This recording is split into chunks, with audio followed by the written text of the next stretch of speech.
Hello students, welcome to the online classes of Sardar Vallabhbhai Patel English Medium School Yaval. I am Kamini Punde. Today we are going to learn Standard 5th, Subject EVS 1, Lesson number 17, Clothes Our Necessity. Part 2.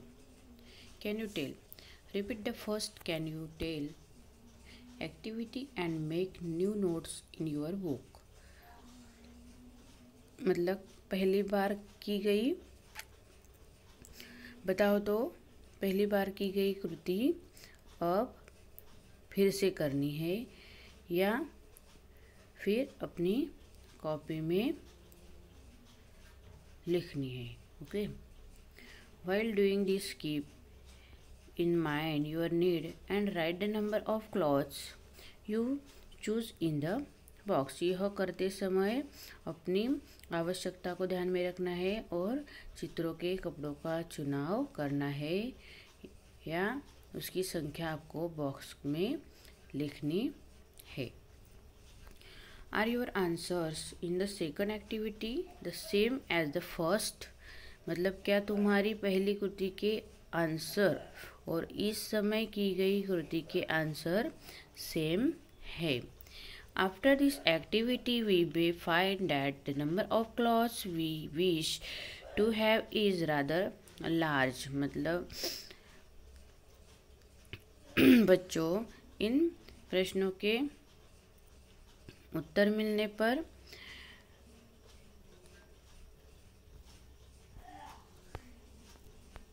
ऐसा लगता है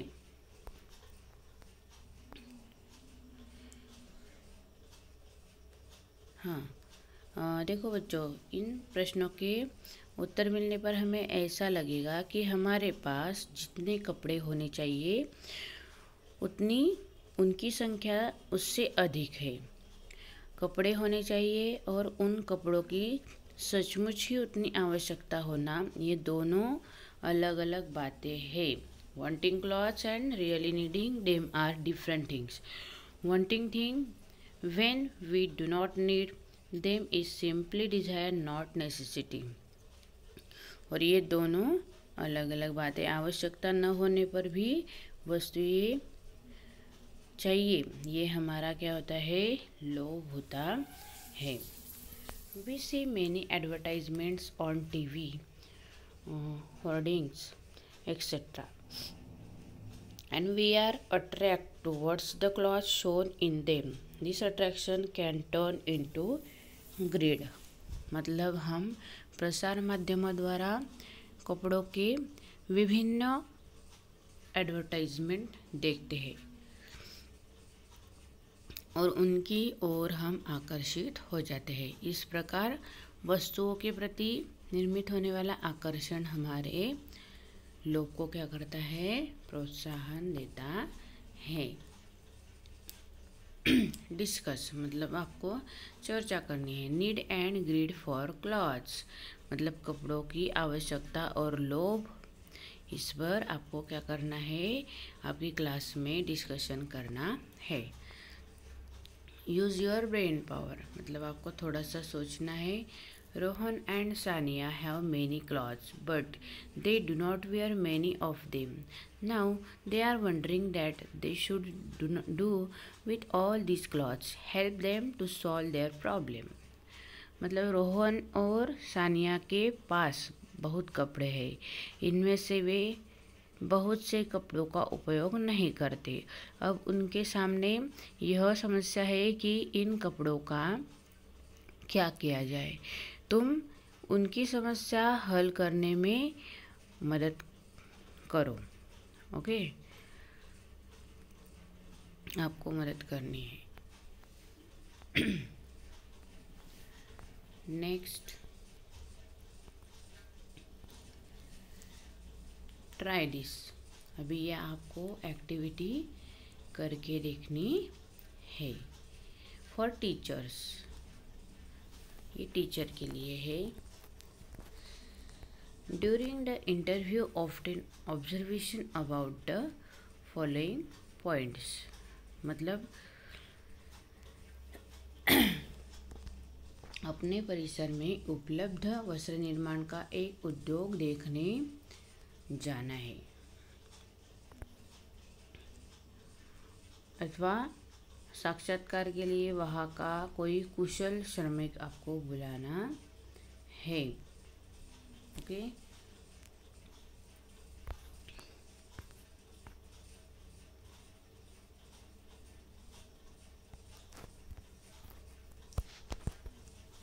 और इस उद्योग की जानकारी नीचे दिए गए मुद्दों पर प्राप्त करनी है।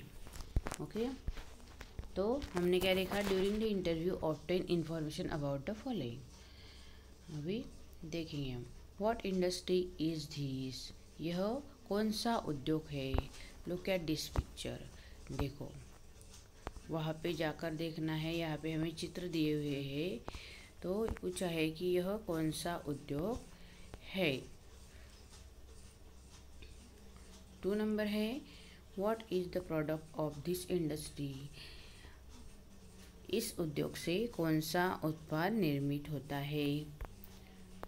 आपको ये एक्टिविटी वहाँ जाकर करनी है। 3 number, what raw material is used to produce this fabric, मतलब वस्त्र निर्माण के लिए किस कच्चे माल का उपयोग ये करते हैं। Where does the raw material come from, कच्चा माल कहाँ से लाया जाता है। 5, in what form is the raw material often, मतलब कच्चे माल का स्वरूप क्या होता है। 6 number, where is the finish product send for sale, मतलब तैयार होने वाला उत्पाद बिक्री के लिए कहाँ भेजा जाता है। In which season are this textile mainly use, मतलब इन वस्त्रों का उपयोग किस ऋतु में करते हैं। What kinds of workers are needed for this industry, इस उद्योग के लिए कौन कौन से प्रकार के श्रमिकों की आवश्यकता होती है। 9, where do this workers come from, ये श्रमिक, ये वर्कर्स कहाँ से उपलब्ध होते हैं। 10 number, in what way have centres of textile industry change since the olden days, मतलब अब वस्त्रोद्योग में पहले की अपेक्षा कौन कौन से परिवर्तन हुए हैं। और 11 नंबर का क्वेश्चन है, what problems are encountered in this industry, इस उद्योग में तुम्हारे सामने आने वाली समस्याएं कौन कौन सी है। इस प्रकार के कुछ क्वेश्चंस हमें यहाँ पे दिए हैं और इस मुद्दों पर हमें जानकारी प्राप्त करनी है। ओके। अभी ये जो पिक्चर दिया है ये किसका है, अक्षर का स्पिनिंग व्हील, सूत कातना, हैंडलूम हाथमाग बोलते हैं इसको मराठी में, और हिंदी में हथकरघा। ओके, आया आपको यहाँ तक समझ में? ठीक है। Thank you dear students.